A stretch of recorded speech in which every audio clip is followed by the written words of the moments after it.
Ok, on a enfin un épisode où le docteur n'est pas un personnage secondaire. Ça fait plaisir. Bonjour à tous, j'espère que ça va bien. Aujourd'hui, on parle du nouvel épisode de Doctor Who, Rogue.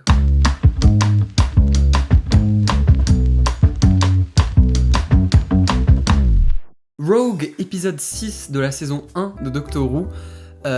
Cette vidéo contiendra évidemment des spoilers pour l'épisode, vous êtes prévenus. Donc, comme j'ai dit en intro, on a enfin un épisode où le docteur est beaucoup plus présent, un peu plus un épisode traditionnel de Doctor Who, et je pense que c'est pour cette raison que cet épisode fait autant de bien dans la saison, parce que ça manquait vraiment d'épisodes comme ça. Rogue, c'est pas vraiment l'épisode qui me hypait le plus de la saison, déjà parce que tout ce qui est 17e siècle, un peu cette période du temps, c'est pas ce qui m'intéresse le plus, enfin c'est plus une question de préférence. Je dis ça en même temps, The Girl in the Fireplace dans la saison 2, j'adore cet épisode, donc en vrai, si l'épisode est bien écrit, j'aime bien. Mais ouais, en l'occurrence, pas un épisode sur lequel j'avais le plus d'attentes. Donc, qu'est-ce que j'ai pensé de cet épisode ? Franchement, encore une fois, on est sur un très bon épisode que j'ai vraiment beaucoup aimé, qui est passé très très vite. On peut commencer par parler du personnage de Rogue, donc le nouveau personnage joué par Jonathan Groff. C'est vraiment Captain Jack, genre c'est le cousin de Captain Jack. À la limite, il est un peu plus sérieux et un peu moins là, genre je fais l'amour avec tout le monde, que Captain Jack. Mais ouais, vraiment, leur backstory et tout était très similaire. Mais j'ai beaucoup aimé ce personnage. Je trouvais que leur relation, leur dynamique avec le docteur marchait très bien. C'était immédiatement, il y avait immédiatement énormément de tensions sexuelles entre eux dès la première scène. J'ai trouvé leur dialogue très très bien écrit. J'ai bien aimé, encore une fois, leur dynamique. Même si, en vrai, il y a quand même une partie de l'épisode où je trouve que son personnage est parfois un peu inexpressif. Ça m'a un peu dérangé au début, mais après, on apprend plus à connaître le personnage et au final, il s'exprime plus et j'aime bien ce personnage. Cet épisode, en général, m'a beaucoup fait penser à The Girl in the Fireplace que j'ai cité tout à l'heure, de la saison 2, avec le côté romance inachevée, côté un peu tragique, en même temps, ça va vite, le docteur vient de rencontrer quelqu'un, il tombe limite un peu amoureux, et après, la personne n'est plus là. Franchement, cette partie de l'épisode marchait hyper bien. La fin, assez tragique, j'ai vraiment beaucoup aimé. Bref, on en parle plus tard. Encore une fois, comme j'ai dit, cet épisode fait vraiment du bien, parce qu'on a quand même eu 2 épisodes à la suite, 73 Yards et Dot and Bubble, où vraiment le docteur est très peu présent, il est quasi complètement absent de 73 Yards. Donc là, le fait d'avoir un épisode avec le docteur et Ruby, pour déjà plus développer leur relation, en voir plus de ce docteur, ça fait du bien de ouf, et ça m'a fait trop du bien de réellement revoir Ncuti Gatwa tout le long de l'épisode. Je l'ai trouvé génial dans l'épisode, je l'ai trouvé hyper drôle, je trouvais que l'humour de façon générale dans l'épisode marchait très bien. Toute la scène où il est dans le vaisseau de Rogue et il met Kylie Minogue et à chaque fois qu'il arrête il le remet avec son Sonic, ça m'a beaucoup fait rire, j'ai beaucoup aimé cette scène. La façon dont l'épisode était écrit, c'était vraiment axé sur Ncuti Gatwa, ça se sentait que c'était écrit pour son docteur. Je pense pas que j'aurais vu Peter Capaldi ou Jodie Whittaker chanter du Kylie Minogue de façon aussi sensuelle. Genre, c'était vraiment fait pour lui et j'ai trouvé ça génial, j'ai trouvé que ça marchait hyper bien. Un truc que j'ai noté, c'est le Sonic du docteur est rouge. Et je crois qu'il était jaune dans un autre épisode. Je comprends pas, j'ai cru qu'il était bleu. Est-ce que c'est le même Sonic qui change de couleur en fonction du lieu où il est ? Je sais que c'est un détail, c'est vraiment pas important, mais j'avoue que tous les détails qu'il y a autour du Sonic, qu'il y avait avant dans les saisons précédentes, avec le 11e et le 12e Docteur, où genre il y a vraiment une scène où le Docteur obtient son nouveau Sonic et on comprend d'où il vient, depuis que Russell T Davies est revenu, il y a vraiment pas ça.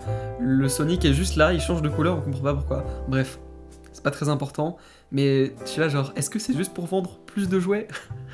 Peut-être, probablement, mais ouais, petit détail étrange. Un truc que j'ai moins aimé dans l'épisode, j'ai eu la sensation que c'était un peu mal rythmé sur certaines parties, enfin, tout le début de l'épisode, genre les premières 20 minutes, il y a eu des moments où je me suis dit, bon, ça, l'histoire traîne un petit peu, genre la scène où Rogue rentre dans le TARDIS, d'ailleurs, j'adore cette scène, j'ai adoré toute cette séquence, j'ai trouvé ça hyper cool et j'ai adoré le fait que le Docteur et Rogue soient des personnages tellement similaires de façon vraiment évidente.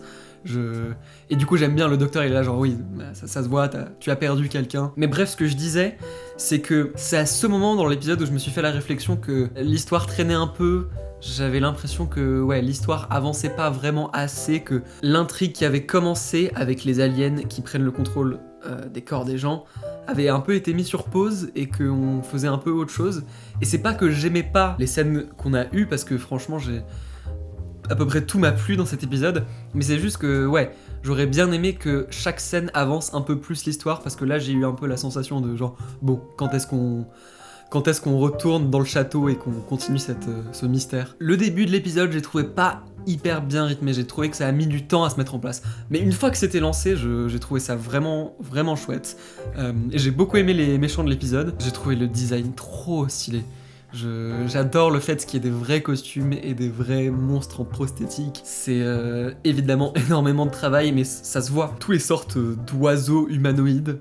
J'ai beaucoup aimé ce design et j'ai bien aimé la performance des acteurs. Très caricaturel, très dans le too much, très enfantin. Un truc que j'ai cependant trouvé dommage, c'est que Ruby Sunday, j'ai l'impression que je devrais en savoir un peu plus sur son personnage. Je trouve que Millie Gibson est vraiment géniale et les moments dramatiques marchaient bien avec elle, mais je sais pas, même leur relation avec le Docteur, en fait, je trouve qu'il y a un peu des trous. Dans l'histoire de la saison, il manque vraiment du développement avec que ces deux personnages. Alors, on en a eu, et ils ont évidemment beaucoup d'alchimie, en soi, je les adore, mais c'est surtout que j'adore les acteurs plus que les personnages. Enfin, le Docteur, je l'aime beaucoup, mais Ruby Sunday, je sais pas. Je trouve que son personnage manque un peu de développement et sa relation avec le Docteur manque un peu beaucoup de développement, honnêtement. C'est un peu un défaut avec la saison en général, je trouve. Un autre dernier petit défaut, mais le moment où le Docteur pense que Ruby est morte, alors déjà, toute cette séquence marchait hyper bien. Franchement, j'étais assez ému quand on cut à la scène avec sa mère où il lui promet que tout ira bien et qu'elle ne va pas mourir. Waouh, ça marchait vraiment bien, c'était hyper bien placé. Je me demandais quand cette scène allait apparaître, vu qu'on l'avait vu dans les trailers. Mais ouais, ça marchait hyper bien, et le Docteur devient vraiment énervé et a vraiment envie de la venger.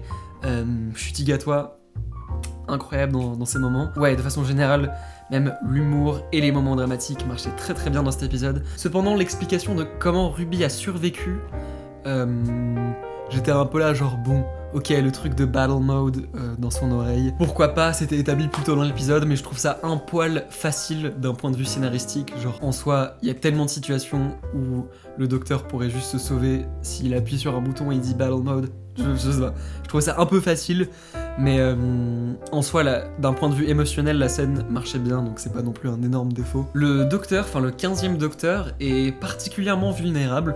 Il pleure dans presque tous les épisodes. Je me demande s'il pleure pas un peu trop souvent. C'est pas que j'aime pas ou que c'est pas convaincant, c'est juste bon. Est-ce que ça fait pas trop? D'habitude, quand tu vois le Docteur pleurer, c'est vraiment... Enfin, les moments où je me souviens, on a vu le 10e Docteur pleurer, à l'époque... C'était surprenant quoi, c'était des moments vraiment émouvants. Pareil pour le 11e Docteur. Et je me demande si ça enlève pas un peu d'impact le fait qu'il pleure aussi souvent. Mais en tout cas, les moments où il pleurait à la fin, ça marchait hyper bien. Chutigatois, tellement convaincant. Et le moment à la fin, il est là genre bon, c'est pas grave, on passe à autre chose. Et Ruby est là genre non, il faut que tu ressentes toutes ces émotions. Un peu comme si le Docteur essayait de se forcer à être joyeux et à passer à autre chose parce que sinon c'est trop difficile d'y penser. Je trouve ça assez intéressant comme direction pour le personnage, notamment après le 14e Docteur. Cette interprétation du Docteur est très excentrique et remplie d'énergie et de joie, et en même temps, dès qu'il y a des situations difficiles, c'est comme s'il fuyait un peu ça. Les moments plus tôt dans la saison où il parle de génocide, il est un peu en train de sourire, enfin je sais pas, c'est un peu... Tu sens qu'il y a de la douleur mais qu'il veut pas avouer que ça lui fait mal. J'ai trouvé ça hyper intéressant, et cette scène à la fin était vraiment émouvante. Encore une fois, j'aimerais bien en voir plus du 15e Docteur et de Ruby. Il y a aussi un éléphant dans la pièce, Je ne sais pas si cette expression se dit en français. Mais la séquence où le docteur est sur le vaisseau de Rogue et on voit tous les visages du docteur, et là, il y a le visage de Richard E. Grant que au début, j'ai pas reconnu, qui est donc la version animée qui était censée être le 9e Docteur dans la période où Doctor Who avait pas encore été renouvelé, genre années 90, 2000 je crois, j'ai pas les dates exactes, et donc il y avait un dessin animé où Richard E. Grant jouait le Docteur, qui est maintenant rendu canon par cette scène. J'ai trouvé ça assez ouf, en plus au début je l'ai pas reconnu, donc j'ai vraiment fait, attends mais c'est qui ce frérot? Est-ce qu'ils vont encore rajouter un autre Docteur secret? Du coup au début ça m'a un peu fait chier j'avoue, parce que j'aime vraiment pas ce truc de ah en fait il y avait un docteur secret. Ça passait pour le 50e anniversaire mais après j'aime pas. Bref, donc ouais assez fou. Je sais pas si c'est le docteur d'une dimension parallèle ou si c'est vraiment rentré dans le canon, qu'il y a un autre docteur, ce qui ferait que Ncuti Gatwa est techniquement genre le 17e ou le 18e docteur. Ah mon cerveau j'ai mal. Bref. Intéressant qu'ils aient mis ça dans l'épisode, ça m'a grave surpris. Bref, je pense que ça va être à peu près tout ce que j'ai à dire. Un épisode que j'ai vraiment beaucoup aimé. J'ai quelques réserves, quelques trucs qui m'ont dérangé d'un point de vue de rythme et quelques plus gros défauts par rapport à la relation entre le docteur et Ruby, mais encore une fois, ça c'est plus un problème avec la saison. C'est vraiment une vidéo à chaud. J'ai vu l'épisode il y a 1 heure ou 2 heures, donc vraiment, il y a peut-être des choses que j'ai oubliées, mais en général, j'ai beaucoup aimé cet épisode. J'ai trouvé ça très fun. Après l'épisode de la semaine dernière, je pense que ça fait du bien d'avoir un épisode un peu plus léger. Il y a une énorme romance queer avec le docteur et je suis sûr que plein de gens seront en colère et ouais. Tant pis pour eux. J'ai beaucoup aimé le set design, j'ai adoré les costumes évidemment. La musique était vraiment bien aussi, quoique peut-être un peu trop présente au tout début de l'épisode. Au tout début de l'épisode, il y avait vraiment des moments où la musique devenait hyper dramatique et prenait beaucoup de place. Et je trouvais ça un peu étrange, mais bon, sinon j'ai trouvé que ça marchait très très bien. Mais bref, voilà, vraiment pas déçu de cet épisode, j'ai passé un très bon moment. Voici ma note.